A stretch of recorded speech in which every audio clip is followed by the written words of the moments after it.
गुजरातआव दुथां हान्जानि आखाइनिफ्राय मोननो हादों सासे गथ'खौ लाफानानै सा-8 आसामनि सेंग्रा सिख्लाफोरखौ खामानि होगोन होनना बुरखायनानै गुजरातआव लानानै थांदोंमोन। बे सेंग्रा सिख्लाफोरखौ तामुलपुर जिल्लानि बरकाजुलि साहेबथ'फा भांबारि बाबारि बायदि जायगानिफ्राय खामानि होगोन होनना बुरखायनानै मददआव राजबंशी मुंनि सासे आइजोआ गुजरातआव लानानै थांदोंमोन। गुजरात पुलिसनि मददआव SSBआ बे सा-8 सुबुंखौ आसामाव लाबोफिननो हायो।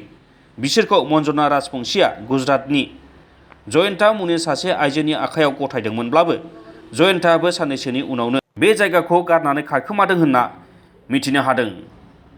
मंगलबारखालि कुमारिकाटा पुलिस आउटपस्टआव बिसोरखौ लाबोनायनि उनाव पुलिस बिबानगिरि प्रान्जल बरुवाया बे बिथिङाव नायबिजिरनायखौ जागायो। माहे 9,000 কৰি দিব বুলি কৈছে। হয়। তাতে কিছু মানে দিয়া নাই আৰু পইচা খুজিছো আমি। ঘৰত প্ৰথম পইচা দৰকাৰ হৈছে। পঞ্জনৰ পইচা মানে খুজু সেই দিম 15 তাৰিখ দিম 10 তাৰিখ দিম এনেই কয় মানে নেদে সেই পইচা। আৰু এনেকা কৰি কৰি আৰু 15 দিনৰ কথা কৈ কিনে সেই ঘৰত আহিছিল 2 মাহ হৈ গৈছে মানে ঘৰত যাওঁ নাই। तामुलपुरनिफ्राय दीपक कुमार पाठकनि रिपर्ट समनि रादाब।